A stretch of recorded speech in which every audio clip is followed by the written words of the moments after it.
carta de Paulo a Timóteo, capítulo 6, versículo 7, diz assim: porque nada trouxemos para este mundo, e manifesto é que nada podemos levar dele. Já expliquei esse versículo para vocês 15 dias atrás. Tendo, porém, sustento aqui é nutrição, mantimento, alimento, e com que nos cobrirmos, estejamos com isto contentes. Mas os que querem ser ricos caem em tentação e em laço e em muitas concupiscências loucas e nocivas que submergem os homens na perdição e ruína. Porque o dinheiro é a raiz de todos os males. Amém? Não? Ah, tá, maravilha. Porque o amor ao dinheiro é a raiz de todos os males. E nessa cobiça, alguns se desviaram da fé e se traspassaram a si mesmos com muitas dores. Diga amém. Senta um pouquinho. Diga comigo: ter dinheiro não é pecado. Eu vou voltar a falar sobre dinheiro. 15 dias atrás eu fiz uma exegese desse texto. E hoje eu quero falar sobre o perigo de ter dinheiro. Algumas pessoas dizem: Deus diz que o dinheiro é a raiz de todo mal. Não, Deus não diz. A questão aqui é o amor ao dinheiro. Jesus disse em Mateus capítulo 6 que ninguém pode servir a Deus e às riquezas, porque ou agradará um e entristecerá o outro, ou servirá um e não servirá o outro. Isso não significa que você não pode ter riqueza. O que significa que você não pode servir às riquezas que você tem. As riquezas nos são dadas para que nos sirvam, e não para que nós sirvamos às riquezas. Gênesis capítulo 26 diz que Isaac possuía, diga comigo, possuía muito gado, muito ouro, muita prata e muita gente a seu serviço. Mas o texto é muito claro: Isaac possuía. Diga comigo, ele possuía. Ele não era possuído. Na dramaturgia brasileira houve uma novela, só quem é da minha faixa etária vai lembrar desse personagem, chamado Nonô Correia. Não precisa levantar a mão para dizer que você lembra, porque isso denuncia a tua idade. Nonô Correia tinha cadeado na geladeira. E naquela época, irmão, ter geladeira já era luxo. Você não era nascido, era, Rony? Tá certo. Tinha cadeado na geladeira, o fogão era trancado e ninguém tinha acesso. Tem muita gente que, no ambiente das finanças, é dominado pelo mesmo espírito. Esse não é o plano de Deus. Jesus nunca disse que um rico não entra no céu. Jesus disse que aquele que se torna escravo, o que Jesus está ensinando, essa é a lição: quem se torna escravo do que possui, não desfruta das riquezas do reino de Deus. Na exegese que eu fiz semana passada desse texto, e eu mostrei para os irmãos, Paulo diz: nada trouxemos, nada levaremos. Nu saí do ventre da minha mãe, nu para lá tornarei. É uma frase de Jó no capítulo 1, versículo 20. Aí depois Paulo vem e diz: se você tiver sustento, sustento é alimento, nutrição, aquilo que te mantém. E se você tiver com que se cobrir, Cobertura aqui é teto, proteção, moradia, roupa. Esteja com isto contente. Contente não é acomodado.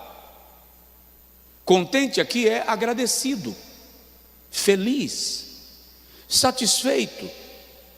Porque nós temos a triste mania de reclamar do que não temos, sem nos atentarmos para aquilo que temos.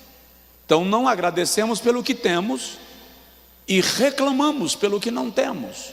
Então Paulo está dizendo, se você tem nutrição, alimento e cobertura, esteja feliz, esteja contente. Aí ele dá um alerta, os que querem ser ricos. Ele não está falando de quem está trabalhando para prosperar, porque se você analisar a Bíblia, estimula o crescimento, o trabalho para a prosperidade. Paulo está falando aqui da ambição, da ganância. Aqueles que são dominados por esse sentimento caem em tentação. Tentação aqui é laço, armadilha. Caem em tentação e laço e em muitas concupiscências loucas, desejos absurdos, malignos, danosos, venenosos, nocivos, que submergem e afogam os homens na ruína e na perdição. Então, o desejo da prosperidade é nobre. Deus nos fez para que prosperemos. Mas ser dominado pelo desejo, pela ganância da riqueza é uma armadilha. É perigoso. Aí Paulo vem e justifica. Por que é perigoso? Porque o amor ao dinheiro é raiz de toda espécie de males. E muitos, nesta agonia, nesse desespero, nessa cobiça, se desviaram da fé. Tudo aquilo que ameaça a tua relação com Deus é espiritualmente inapropriado para a sua vida. Isso inclui o dinheiro. Mas a questão aqui está em entendermos de que maneira nos relacionamos com ele, com o dinheiro, com as riquezas, com o poder de ter. Porque aquele que tem antes de ser, corre um sério risco. Mas aquele que aprendeu a ser antes de ter, tem domínio. Salomão diz em Provérbios que há quem se faça rico sem nada ter. E há ricos que vivem como se não fossem. Ele está falando de dois extremos. De quem não é, mas precisa vender vitrine. Precisa fingir que tem. Lembra do velho provérbio, viva o luxo e morra o bucho? Quem já ouviu esse provérbio? Ok, só uns 3. Então é quem se faz rico sem nada ter. Mas há quem tem e não desfruta. E aí ele escreve em Eclesiastes que aquele que trabalha e enriquece, mas não desfruta do resultado do seu trabalho, é semelhante ao aborto. Foi gerado, mas não nasceu. Estou vendo o olho de vocês tudo sobrido. Deixa eu ver o que está lá em cima. Então, se você trabalha, mas não desfruta do resultado do seu trabalho, se o trabalho é vão e o resultado dele não te serve. Agora, o pastor disse que é perigoso ter dinheiro. Como assim, pastor? É perigoso ter dinheiro quando ele te gera o conforto do pecado. É perigoso ter dinheiro quando você assume a consciência de que só porque o tem pode fazer qualquer coisa, porque você está blindado pelo que possui.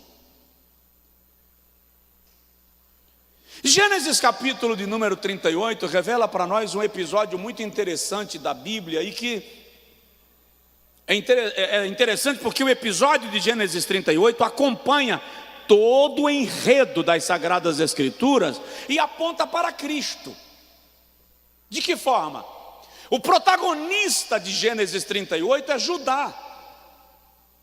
Judá é o patriarca de cuja tribo Jesus descende.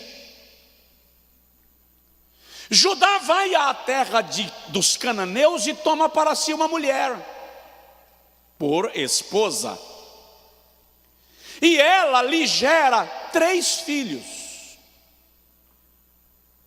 E quando estes filhos de Judá crescem, ele toma por esposa uma jovem chamada Tamar para o seu filho mais velho. Tamar se casa com Gênesis 38. Mas a Bíblia diz que morreu. E o código de Hammurabi interpreta e aplica que se um homem morrer e a sua esposa ficar viúva sem filhos, o seu irmão imediato lhe será dado por marido para gerar filhos em homenagem, em honra àquele que morreu. Então ao morrer, Judá toma o seu segundo filho, chamado Onã, oferece Onã como marido para Tamar, para gerar filhos em honra ao primogênito que morreu. Você está me entendendo? Diga amém. Ok. Onã, sabendo que os filhos que ele geraria não seriam linhagem para a sua honra, e ele decide não honrar o seu irmão falecido. Então a Bíblia diz em Gênesis 38 que Onã começa a praticar o coito interrompido, ou coitus interruptus, e ele deixa o sêmen fora do corpo de Tamar, para que ela não engravide. E o Senhor viu aquilo, e a Bíblia diz que o Senhor não se agradou da desonra de Onã, pelo que também o matou.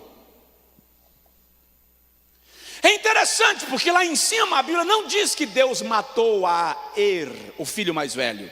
Mas agora, quando a Bíblia diz que o Senhor também o matou, em referência a Onã, dá a entender que a morte do primeiro também foi um ato divino. Judá, o sogro de Tamar, chega para Tamar e diz assim: olha, o meu terceiro filho é muito novo para que eu te dê por marido. Vai para a casa do teu pai, recolhe-te na tua viuvez, e quando meu filho estiver em idade de casamento, eu te chamarei para que ele te tome por esposa para gerar filhos. E a Bíblia diz que o menino cresceu, se tornou homem, e Judá se esqueceu de Tamar. Quando ele se esquece de Tamar, nesse período Judá fica viúvo, a sua esposa morre. E passados os dias do seu luto, ele se arruma e vai e sobe para tosquiar as ovelhas, algo comum.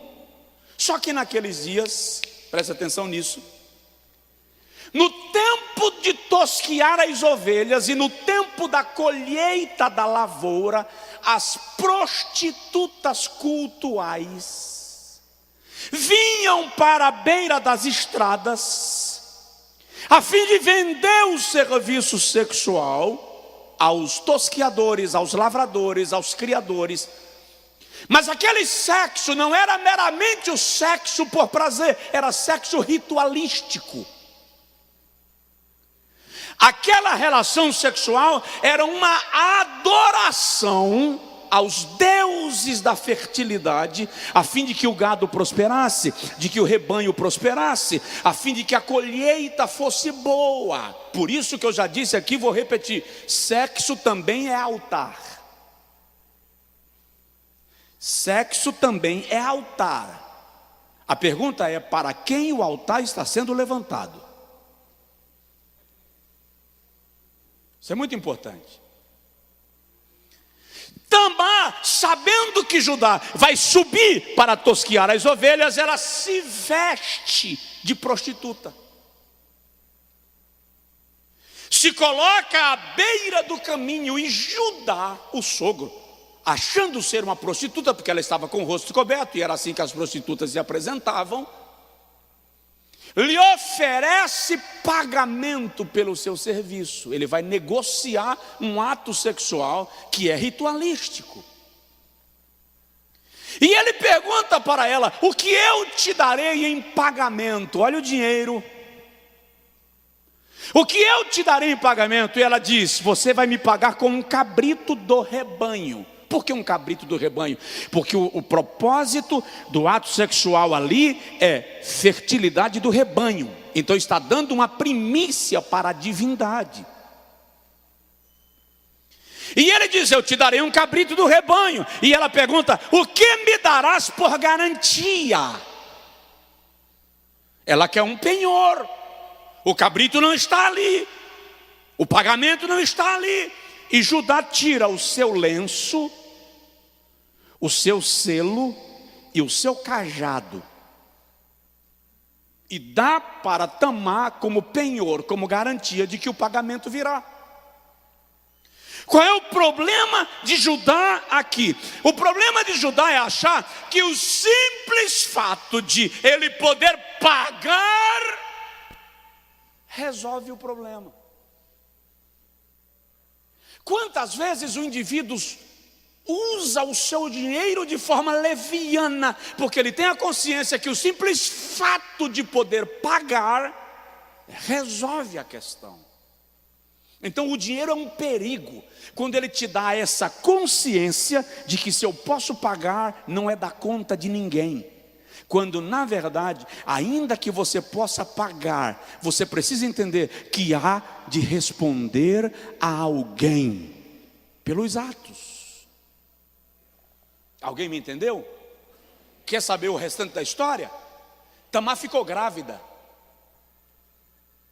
E quando ela fica grávida, alguém chega para Judá e diz: olha, a tua nora quebrou o pacto de viuvez e ela está gestante. Judá, carregado de uma justiça muito comum dos homens moralistas, diz assim: tirai-a para fora e queimai-a. Queimem-a. Queimem-na. E quando Tamar é arrastada para fora para ser queimada, ela diz: diga para o meu sogro que ao homem a quem pertencem esses objetos, também pertence a minha gravidez. Quando levam a Judá o selo, o lenço e o cajado, ele diz: deixem-na viva, porque pior do que ela sou eu, que não cumprir com o meu juramento. O que Judá está nos ensinando é que o fato de poder pagar pelo desfrutar do pecado não fecha a questão, porque existem questões que não se fecham com dinheiro. Existem questões cujo fechamento são de ordem espiritual e não serão tratadas economicamente. Então não pensa, o dinheiro é um perigo quando eu penso que só porque posso pagar está resolvido. Há situações que vão além do poder de compra. Provoca a pessoa do seu lado e diz para ele assim: não deixe o dinheiro ser um perigo na sua vida. Não deixe o dinheiro ser um perigo na sua vida. E é incrível a facilidade de Judá de julgar e executar Tamar. Tirem-na para fora e queimem. Olha Davi no seu julgamento, quando o profeta vem confrontá-lo pelo seu pecado de adultério com Batseba.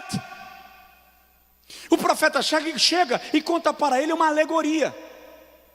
Um homem do teu reino, que tem muito gado, recebeu um visitante na sua casa, e em vez de oferecer no banquete uma das suas muitas ovelhas, Foi na casa de um outro homem pobre que tinha apenas uma ovelha, que comia dentro da sua casa com a sua família, sacrificou a ovelha e ofereceu ao visitante. O que você diz? Davi levanta do trono, rasga as vestes e diz: eu digo como rei, que digno de morte é esse homem.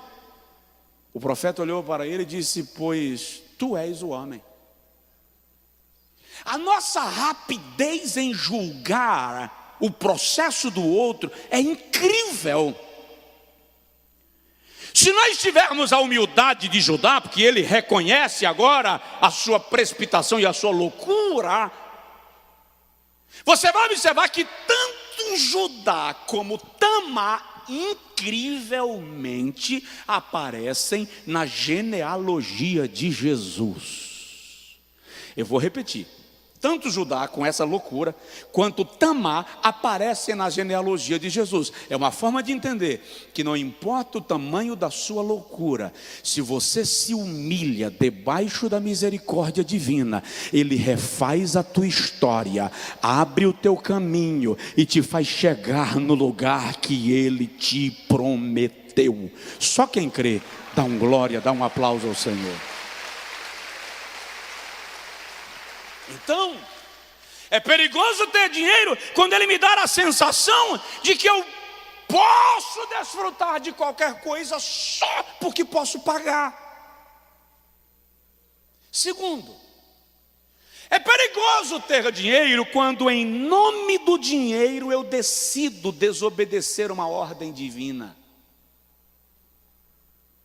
Diga comigo, é perigoso ter dinheiro quando em nome do dinheiro eu decido desobedecer a Deus. Já disse a vocês de uma época que eu fui pregar nos Estados Unidos, e eu falei, esses dias eu encontrei um pastor lá de Boston, e eu disse para ele: cara, eu tenho uma chamada muito poderosa para os Estados Unidos. Ele riu, eu estava brincando com ele. Quando eu fui pregar, numa das primeiras vezes que eu fui à Flórida, e quando terminou a conferência, foi algo muito poderoso, muito lindo. Na segunda-feira à tarde, eu viajaria na segunda noite de volta. Segunda tarde, o conselho da igreja me chamou para um café. E eu fui para o café, já fui com a mala. De lá eu iria para o aeroporto. No meio do café, o líder do conselho levantou e disse assim: pastor, nós não te chamamos para um café porque nós temos o hábito de tomar café de segunda-feira à tarde em reunião. Não. É que nós decidimos que lhe queremos como pastor da nossa igreja.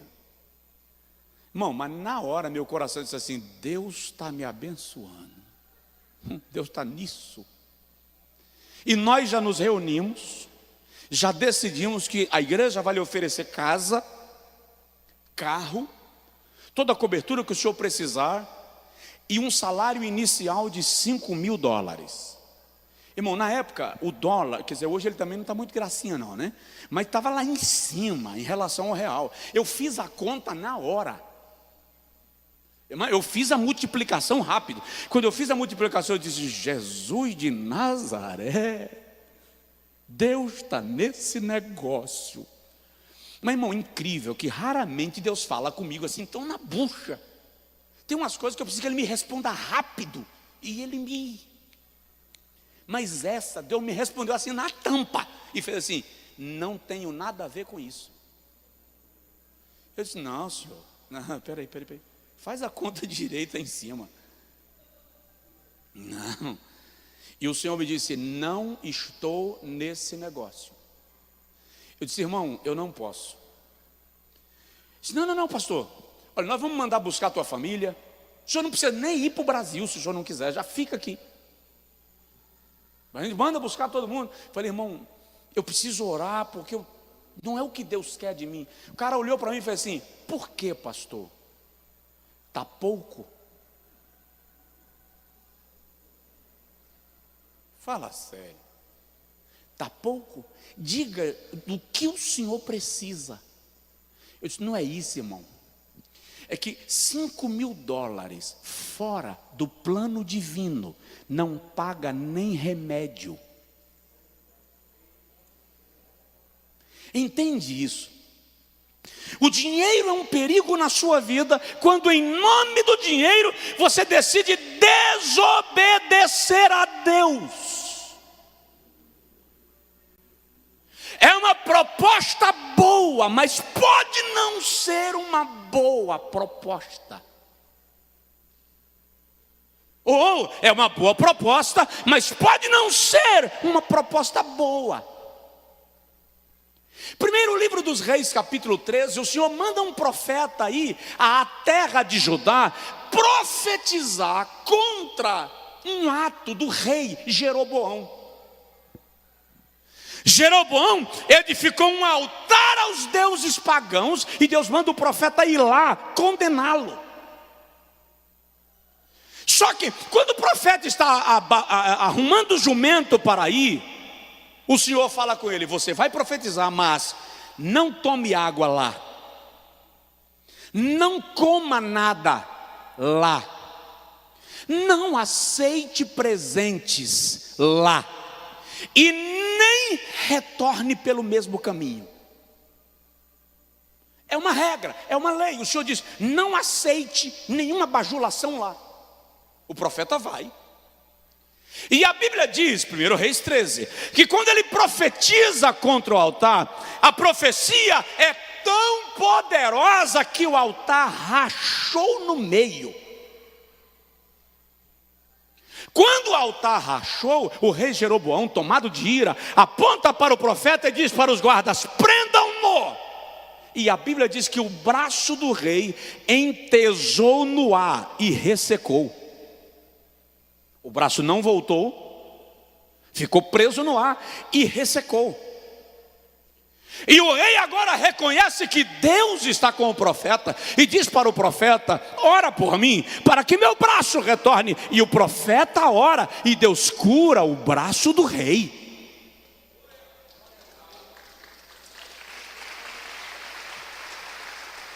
O rei ficou tão temeroso e tão feliz que olhou para o profeta e disse: vem comigo para o palácio, para que te regales comigo, e eu te darei conforto e presentes e te honrarei. E o profeta disse: o Senhor me disse que eu não receba presentes, que eu não tome água e que eu não durma nesse lugar, então já estou indo embora. Quando ele vai saindo, esse texto é muito complexo,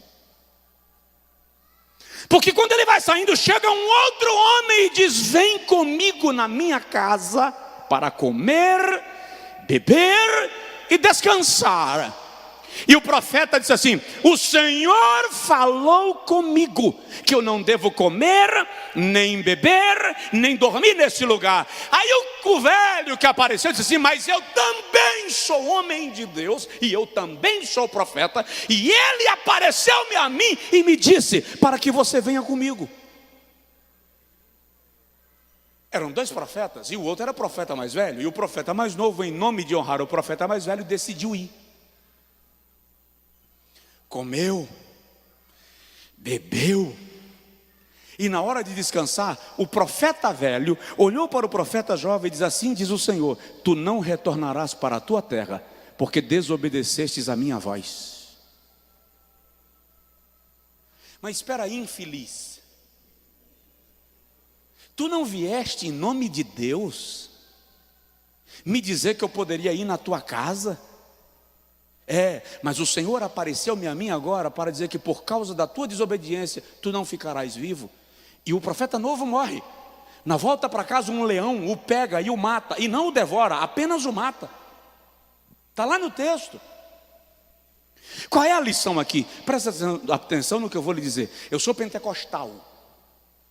Alguém diz amém aí, por favor? Eu creio em profecia, eu creio em revelação.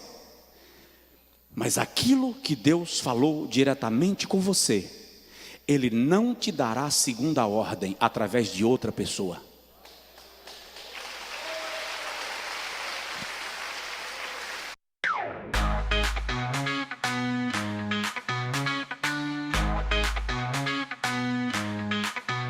On the dance floor, it's all night. Like splash, we ignite. Hands up, feet take flight. Feels like a dream high in the sky. Off beats, we can't hide. Rhythm flows, we slide. Neon lights.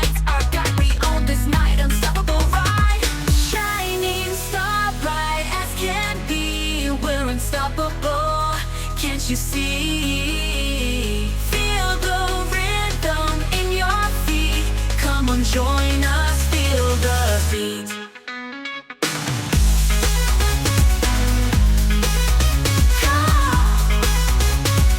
Come on, join us, feel the beat. Echo back within the wall. Aquilo que Deus falou diretamente com você, Ele não te dará segunda ordem em nome de outra pessoa.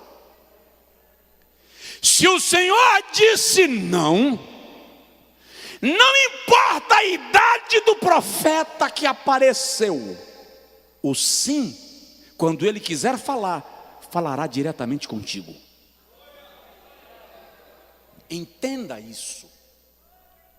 Em nome dos presentes, em nome do conforto, em nome do privilégio de ser honrado pelo que Deus fez, ele aceitou desobedecer à voz divina e perdeu a vida. Não desobedeça a Deus em nome dos privilégios, em nome dos presentes. Sabe, as pessoas pregam muito que Eliseu rejeitou o presente de Naamã, porque homem de Deus não aceita presentes. Vai devagar. Se você continuar lendo o texto, você vai ver que logo na frente Eliseu recebe riquezas do rei da Síria, o rei que era a cabeça de Naamã. O rei manda consultar o profeta Eliseu e manda para ele 40 camelos com ouro, prata e o que havia de melhor na Síria. O que você tem que entender é que quem pode ser honrado pelo rei não precisa aceitar a honra de um comandado. O que você precisa entender é que o tempo da honra pode não ser agora, pode ser amanhã. O que você precisa entender é que no caso de Naamã, os presentes eram um pagamento.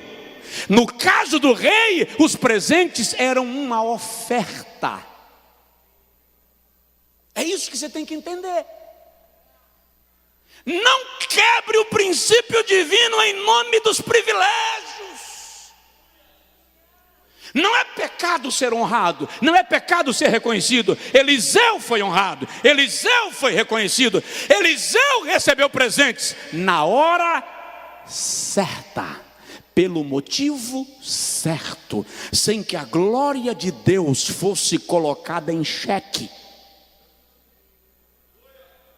Tudo aquilo que ameaça você cumprir a vontade divina é perigoso. Então o dinheiro é um perigo na sua mão, quando em nome do dinheiro você está desobedecendo a uma orientação divina. Alguém me entendeu?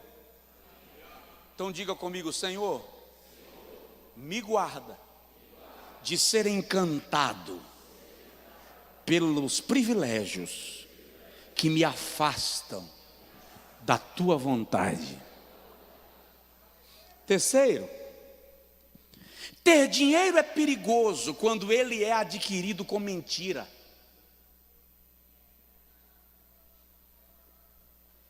Deus não precisa de jeitinho para te abençoar.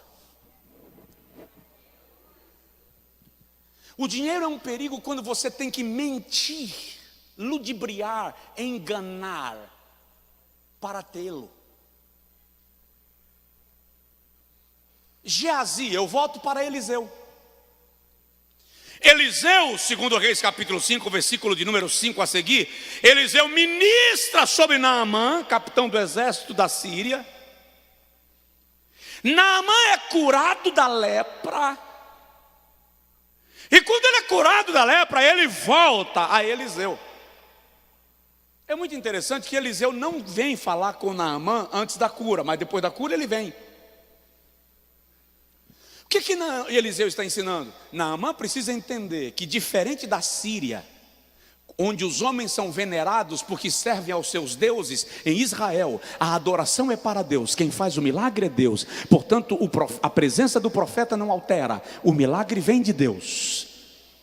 Agora que você está curado, Eliseu aparece. Aí Naamã diz para ele: eu te trouxe ouro, prata, e roupas de gala, roupas festivais para te presentear. E Eliseu diz: não quero nada, leva contigo de volta para a tua terra.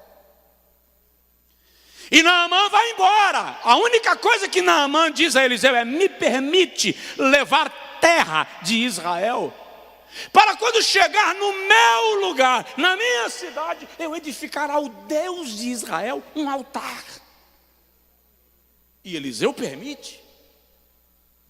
Quando Naamã vai embora com a sua comitiva e Eliseu entra, Geazi, servo de Eliseu, obreiro direto, auxiliar, braço direito, Geazi pensa assim: mas que besteira do profeta, cura esse cara, ele vem lá da Síria, o cara é rico, poderoso, e o profeta não recebeu nada, perdeu a chance de ganhar 2 mulas carregada de ouro e prata. Não vou deixar passar barato. Quando Naamã está lá na frente, Geazi dá uma olhadinha dentro de casa, Eliseu está lá para dentro, distraído. Geazi, perna pa que te quero, lembra dessa frase? Parte correndo no meio do mundo, correndo atrás de Naamã. Quando Naamã percebe que um homem vem correndo, ele para a comitiva. Geazi se aproxima. É que chegaram 2 jovens, dos filhos dos profetas, que vieram das montanhas, e lá eles estão passando muita dificuldade.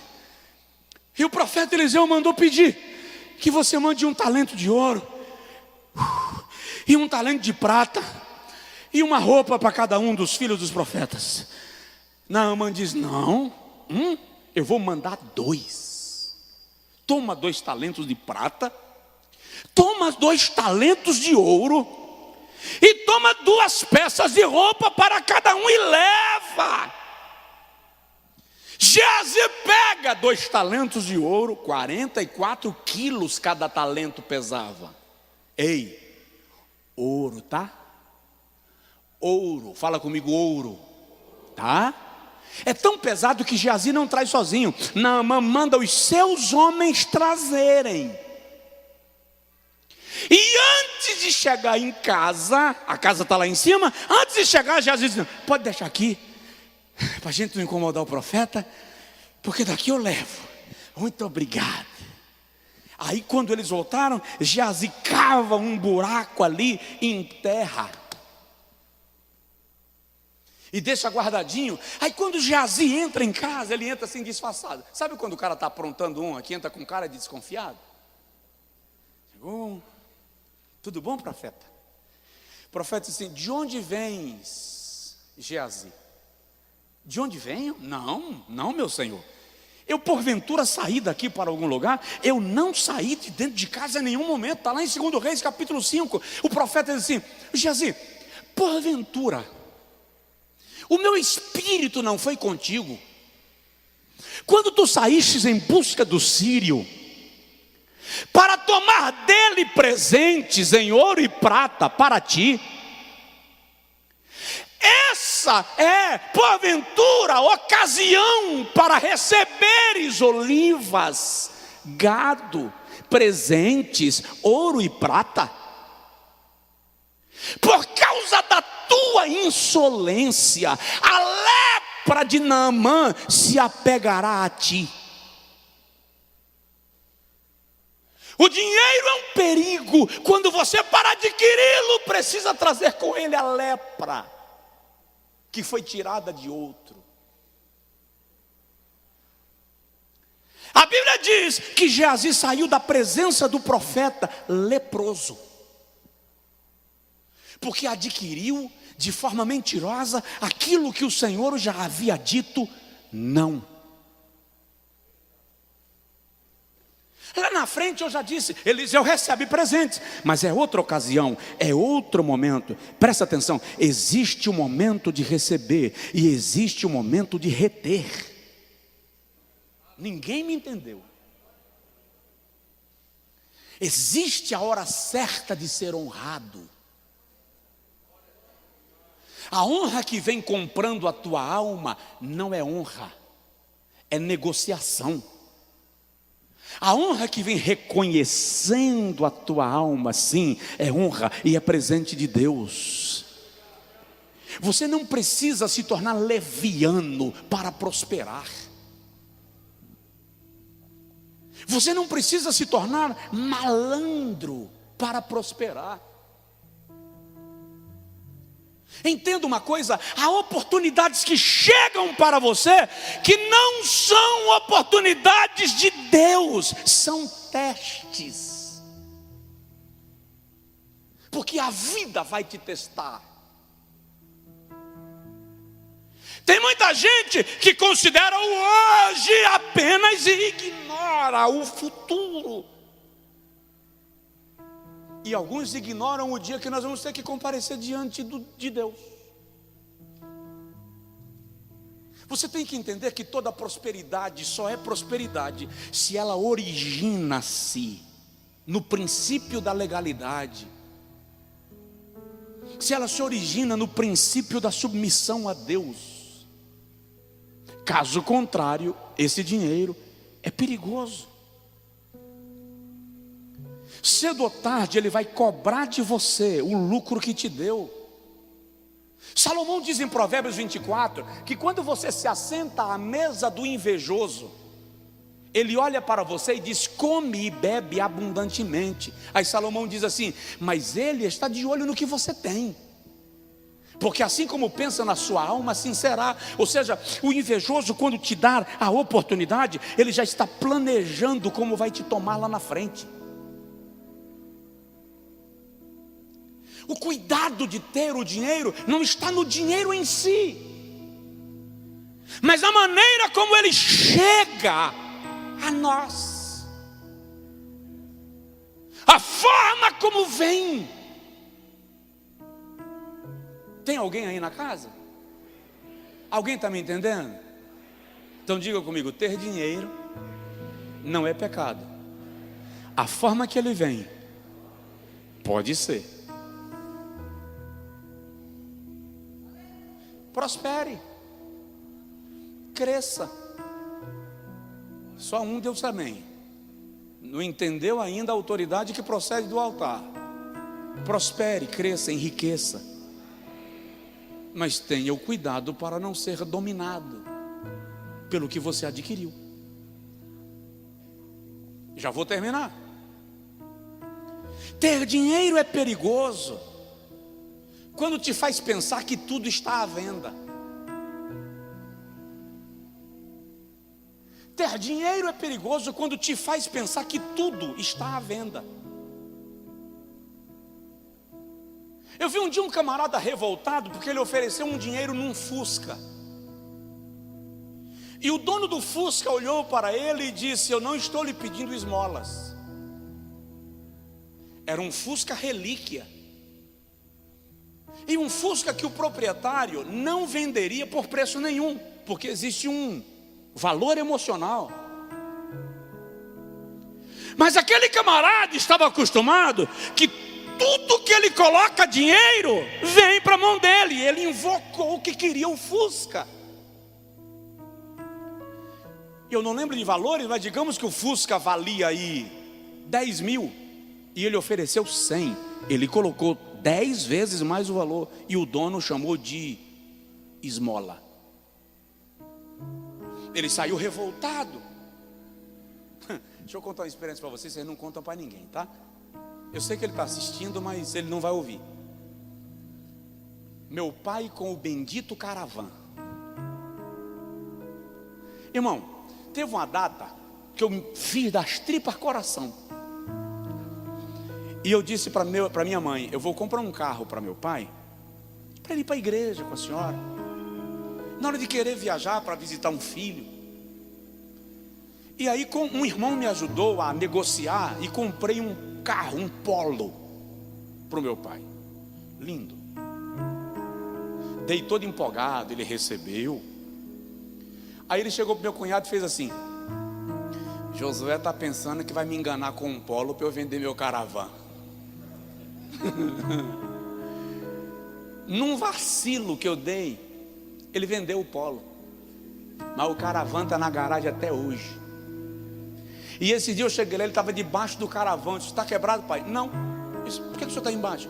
É porque eu gosto de desmontar para ver como é que estão as peças. Está fazendo carinho. Presta atenção. Eu e você precisamos entender que o dinheiro não tem o poder de comprar tudo. Alguém já disse que com o dinheiro você compra um bom médico, mas não compra saúde. Você compra um bom apartamento, mas não compra um lar. Você compra um acordo, mas não compra paz. Você compra a cama, mas não compra o sono. Porque as coisas mais valiosas que você tem não estão à venda. As coisas mais valiosas que você tem não se vende nem em Feira de Santana. A fama é que em feira você compra tudo. O dinheiro não compra algumas coisas nem em feira nem em Dubai. Porque algumas coisas são dádivas da vida. É Deus quem dá. Pode até comprar a companhia de uma mulher bonita, mas não compra uma esposa virtuosa. Pode até comprar a presença de companheiros, mas não compra amigos. Atos capítulo 8. Quando Pedro e João chegam em Samaria e começam a orar pelos irmãos samaritanos, a Bíblia diz que eles são todos batizados com o Espírito Santo. Então Elimas é um mágico famoso. Diz a Bíblia que quando Elimas viu que pela imposição das mãos dos apóstolos todos recebiam o Espírito Santo, ele chamou a Pedro e disse a Pedro assim: quanto você quer para me dar esse poder? Quanto você quer para me dar esse poder? Elimas não sabia que o dinheiro paga uma boa faculdade, mas não compra sabedoria. Pedro olhou para Elimas e disse: vai o teu dinheiro contigo para o inferno, porque tu pensas com dinheiro adquirir aquilo que é dom de Deus. Ainda bem que Elimas cai de joelhos e diz: retira de sobre mim essa maldição e ora por mim, para que eu não me perca. O dinheiro é um perigo quando você pensa que pessoas estão à venda, que valores estão à venda, que sentimentos estão à venda, e não estão. O poder de Deus não está à venda. Existem coisas que não podem ser compradas, são concedidas. Diz que você me entendeu e diga amém. São concedidas. O dinheiro é um perigo quando ele te leva ao suborno, aos jogos das facilidades da vida. Estava conversando com o pastor Dantas há pouco, e ele me disse: olha, pastor, quem anda com inteligência não precisa pedir milagres. Eu sei que tem situações que dependem de milagres, isso é fato, não está em questão aqui. Mas, um exemplo, você está com o documento do carro atrasado, habilitação vencida, extintor já perdeu a validade, e aí você vai viajar com a tua família e Deus tira o guarda da frente, Senhor. Aí Deus olha para você e fala assim: mas você é relaxado mesmo, hein? Resolve o problema do carro, meu. Ou então, vou viajar nessa condição, mas cinquentinha já está dentro da carteira, porque se parar, quando abrir, tem uma onça. A onça está te comendo e você não está vendo.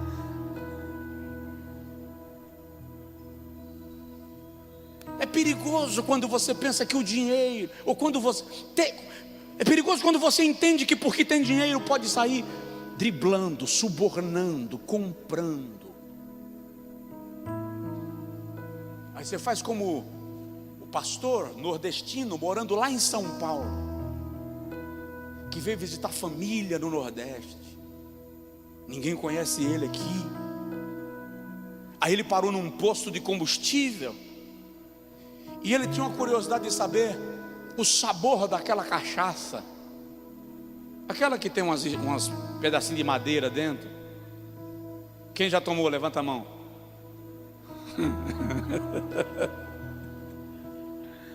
Eles querem saber? Aqui ninguém me conhece. Posto de estrada no Nordeste. Eu estou em São Paulo há 50 anos. Quem vai lá saber? Eu vou matar meu desejo. Põe uma. O cara foi lá, botou, pegou aqueles copinhos cheios de risquinho, tomou. Quanto custa? O vendedor do bar, do posto, fez assim: ah, pastor, se minha mãe souber que eu cobrei do senhor um copinho de cachaça.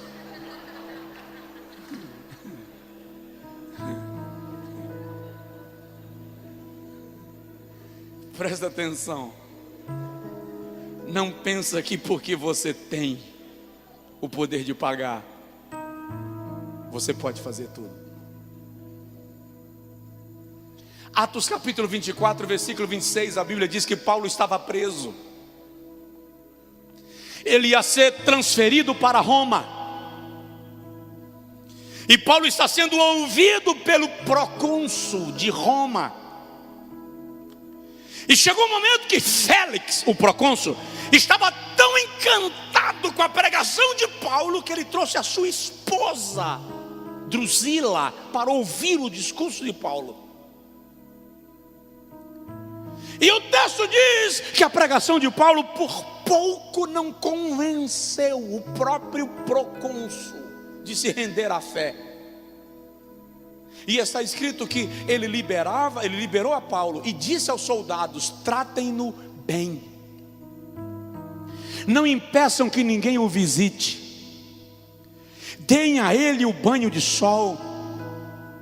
E o texto diz que frequentemente o procônsul convidava Paulo para depor, e diz assim: porque esperava que Paulo lhe oferecesse dinheiro para libertá-lo.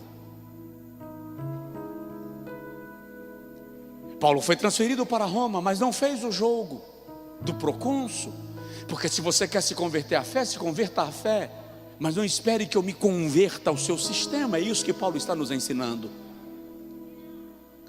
O dinheiro é um perigo quando nós caímos nesse enredo, nesse jogo de desonra, de desonestidade, de manipulação. Não deixe o dinheiro dominar você. Não deixe que o enredo do mundo te leve por caminhos que não são teus. O Senhor pode e vai te fazer prosperar a partir do momento que a sua dependência for de Deus e não dos bens. Então, o amor ao dinheiro é a raiz de toda espécie de males. Estou falando de dinheiro. As pessoas têm uma ideia que igrejas, quando vão falar de dinheiro, estão falando da perspectiva capitalista. Eu estou te revelando e te mostrando que a sua conta pode estar cheia. Pelo amor de Deus. Vocês estão vivos? Sua conta pode estar cheia. Seu salário aumentado. Seu patrão acordou cheio da graça divina hoje, olhou para você e Deus disse para ele: abençoa esse aqui, porque esse aqui é meu, quero que você abençoe ele. Mas nunca coloque o seu coração aqui. Olha Jesus e o seu princípio: onde estiver o teu tesouro, onde estiver a tua riqueza, aí estará o teu coração. Seu tesouro está na mesa do gerente? Seu tesouro está no banco ou seu tesouro está no céu? Então tudo que eu tenho aqui são bênçãos de Deus, mas o meu maior tesouro é o Senhor. Então meu coração está no Senhor.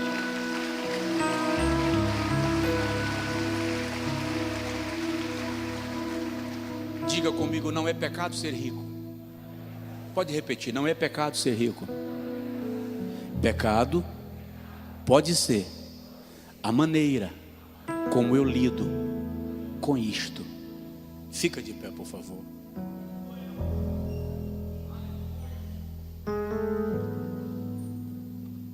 Amanhã,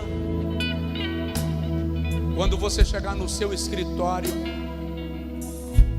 quando você chegar na empresa onde você trabalha, quando você chegar na sua empresa, quando você colocar o pé, Josué capítulo 1, onde colocares a planta do vosso pé, eu vou-lo tenho dado. Quando você chegar lá e colocar a planta, declare: eu sou abençoado, portanto eu posso abençoar, e eu abençoo este lugar.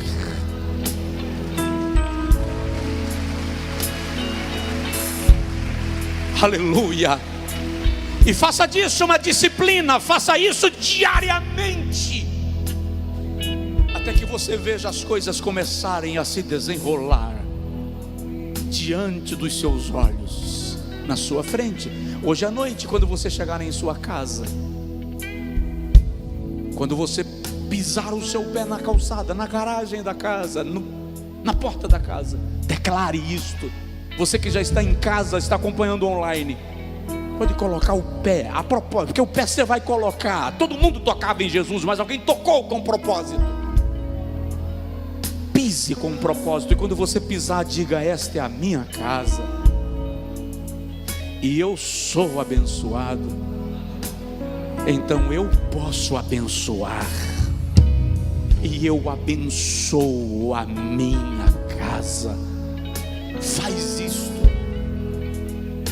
porque as bênçãos de Deus são reservadas para os seus.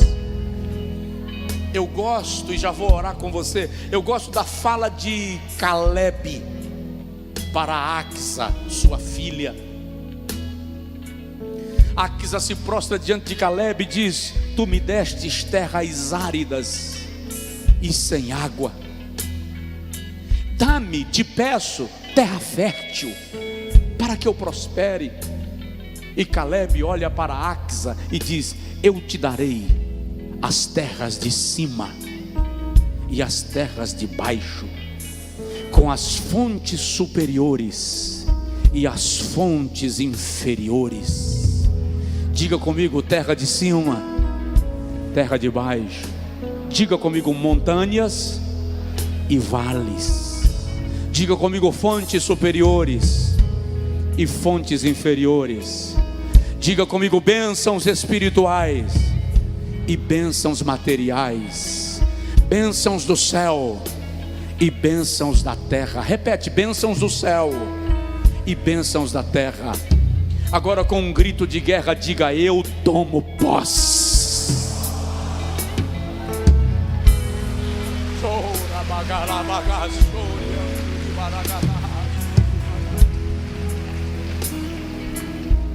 Eu abençoo o teu povo, Senhor, segundo a tua palavra. E eu declaro que a quarta-feira, amanhã, será diferente do hoje, porque o Senhor vai desencadear oportunidades na vida dos teus filhos e das tuas filhas, e aquilo que estava retido está destravado agora. Aquele homem ou aquela mulher que detém a caneta que libera, o Senhor vai mover o seu coração nessa madrugada, vai mover as águas em favor do teu servo, em favor da tua serva. Eu declaro isto do altar e declaro com voz profética, na autoridade do nome de Jesus.